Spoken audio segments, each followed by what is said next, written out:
Ladies and gentlemen, hey, hi, how you doing? Welcome back to the channel. Thank you so much for stopping by. Unfortunately, while Season 2 has a lot of expectations and Call of Duty themselves have promised a lot for this incoming major update, there are still a few pretty significant things in game that have yet to be addressed. These are missing updates, or really it kind of feels like at this point updates, pretty severe ones at that Call of Duty is kind of ignoring or being blatantly ambiguous about for whatever reason. And I wanted to shine more light on them today because I feel like we as a community are owed responses to these things, considering they've been major issues for some time, or there's been a lack of response to them for a while now, considering they're all pretty major things that are talked about very frequently, both here on like YouTube and the videos that I post, but also other channels and just in the general social space of the game as well. These are all pretty hot topics, so there will be timestamps, of course, as always on the video for these specific ones if you want to jump to one outright. But in general, I feel like all of these are pretty important regardless.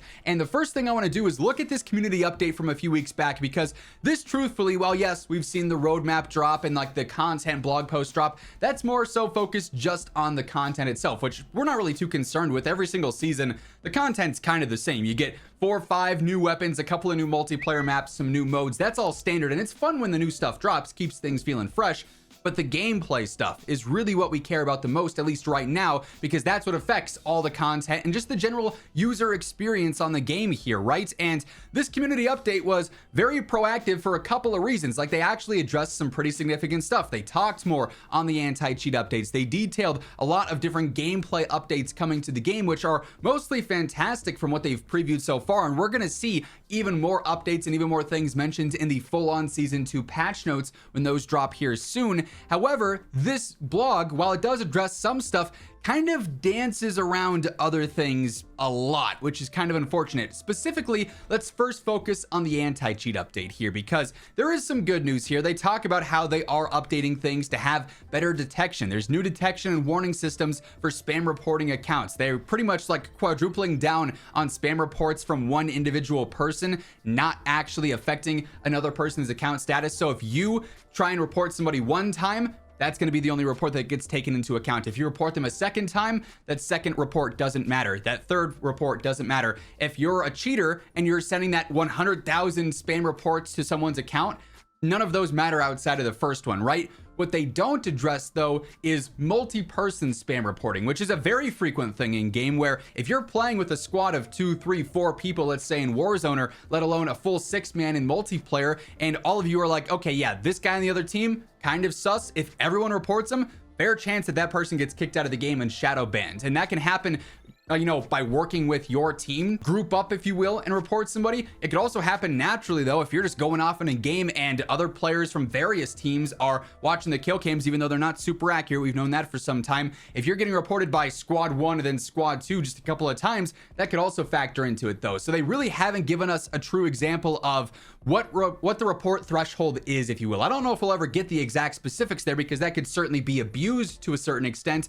but it still seems like the trigger for the shadow bans here is very light, which ends up backfiring a lot because a ton of innocent players end up getting impacted by those false shadow bans. And speaking of shadow bans, this is the perfect Paul Blart Mall Cop style segue into this next topic of, well, yes, they do address some of the spam report stuff. They address some new anti-cheat updates coming with new and improved client and server-side detections, kernel level driver updates, which is fantastic.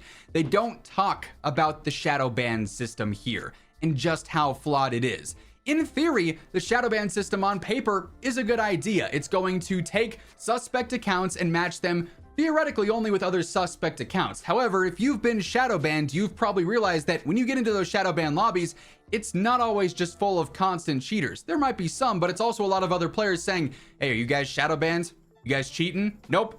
Me neither. Here we are, stuck for however long, because it's supposed to last a week, but then at times you get out of that shadow ban, you play a game or two, another report sends you right back into the shadow ban realm, right? Then you're stuck in the shadow ban loop again and again and again. And you can't even play the game you paid for or the game that you invested time into. The shadow ban system has been flawed pretty much ever since its inception. It's backfired, right? Again, like I said, on paper, it's a good idea. It's going to match suspected cheaters or sus accounts with other suspected cheaters and sus accounts and take them out of normal matches where players shouldn't be cheating, although the anti-cheat's just not good enough that that's not the case, and it matches them with each other, right? But instead, it just directly negatively impacts a ton of innocent players and just stops them from being able to play the game, and they have to wait it out. There's no appeal system to speed things up. There's no real trust system after you get unshadow banned. It's like, hey, you shadow banned me. Clearly I'm not cheating based on whatever reports you did. Can I not get shadow banned the next day again? Like, there's so many flaws to the system, and they don't address it really whatsoever here,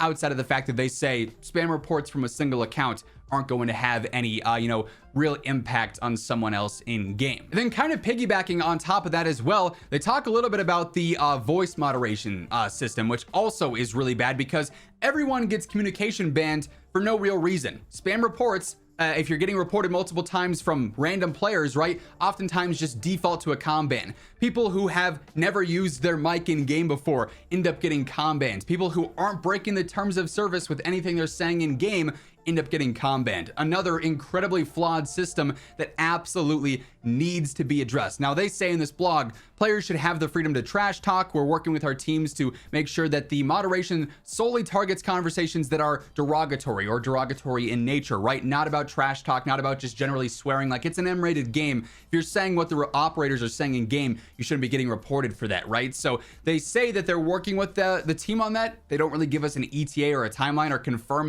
that it's going to be fully updated here, though. So that's something that needs a lot more improvements as well. And they didn't really detail it all that much outside of recognizing that they want trash talk in the game because it's Call of Duty. And by the way, as we are talking about all these missing updates or ignored updates up until this point, if you want to help share this video around to get more attention on it, ideally push for a response on these subjects, a like rating is a great way to do so. It really does help share the video around and grow the channel. And also, if you're new to the channel, you want to make sure that every single day you're up to date with all things going on in COD. This is the place to be, so feel free to hit that subscribe button and turn on those post notifications. Now, conveniently, if we just scroll up one section here, we also get this huge highlight of server stability and packet loss and lobby crashing.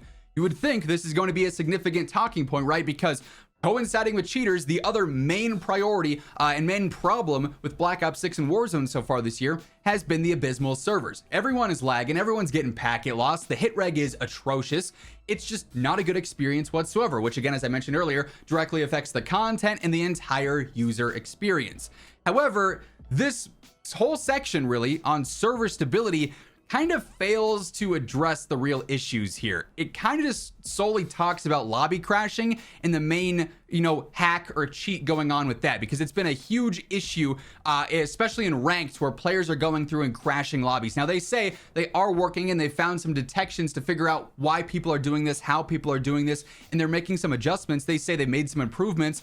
We've already seen improvements with stability in the back end in terms of fixing this lobby crashing thing that's going around, but they don't necessarily address anything beyond that. They say we've seen community reports of rubber banding packet loss notifications and disconnects, especially in ranked and in certain regions where some players are not having access to many servers, but they don't really go on to say we're addressing that. They're just monitoring this lobby crashing system and lobby crashing issue that's been going on. So they don't really talk much about improving server stability besides fixing the cheaters shutting servers down. They don't really talk much about fixing the packet loss outright, about adding more data centers to these lesser populated areas, or upgrading server tick rate so that the gunfights feel more fluid and natural and not nearly as fake as a lot of them do now. They just kind of dance around 2/3 of what's mentioned in this highlight here. So they kind of ignored the elephant in the room of, your servers are very bad. They need to be updated, right? We need higher tick rates. We need smoother feeling gameplay here, because right now it just feels very artificial across the board. And then one more thing I did want to bring up here, because I see you guys talking about it all the time. It's been a very hot topic on Reddit and other social posts, right? For Warzone and even for multiplayer as well, is what the heck happened to the find a party system that was introduced? That was a great feature in previous CODs, where if you are someone who is squad filling, you don't have a full team to play with, you want to look for a party that plays similar to you, because so many times you'll get matched up with other people who don't have mics or who aren't as aggressive as you in terms of what you want to play and whatnot, right? So makes the game kind of frustrating because you can't go through and actually queue up what you want to, match with for your teammates. And the find a party feature was great, being able to go through and say, okay, I'm looking to play some BR buyback quads, right? Whenever the screenshot was taken from surprisingly little screenshots of the find a party feature on Google Images, right? But you know, you wanted to queue up for whatever mode, whether it's rebirth quads or Urzikstan trios or whatever, right? And then you could say, okay, I want to go and find players who are using voice chat. Or if you don't have a mic, I want to queue up with players who are constantly live pinging enemies, like you know what you're doing. I want to play with players who are ready to hot drop. We want to go to the hottest POIs. We want to push for kills and do stuff like that. Or maybe I'm not as comfortable with that stuff. I want to play slower. I want to match up with other players who maybe aren't necessarily as skilled or as ready to run and gun like crazy, right? But for whatever reason here in Black Ops 6 and Warzone, they removed the find a party feature and they said nothing about it. They didn't address it in any way, shape, or form, and they haven't said, oh hey, this is something that's coming back in the future. Now maybe season 2 drops and it's a surprise quality of life update. That'd be awesome, but up until this point they haven't said anything about this. So find a party is another thing that is so beneficial to the player base that they just decided to remove without reason here. So wanted to bring attention to that as well. But across the board, these are all topics that need to be addressed by Call of Duty and by Activision. Again, by posting a video like this and by making a video like this, ideally the end goal is to prompt that response and a push for that response. So if you want to help out with that, liking the video is a great way to do so. And if you are new to the channel, you want to stay in the know for everything going on in COD on a daily basis, this is your one-stop shop, so feel free to hit that subscribe button on your way out. But that's gonna wrap things up. Once again, thank you so much for tuning in, and until next time, take it easy, have an awesome rest of your day, and I'll catch you later. Peace out.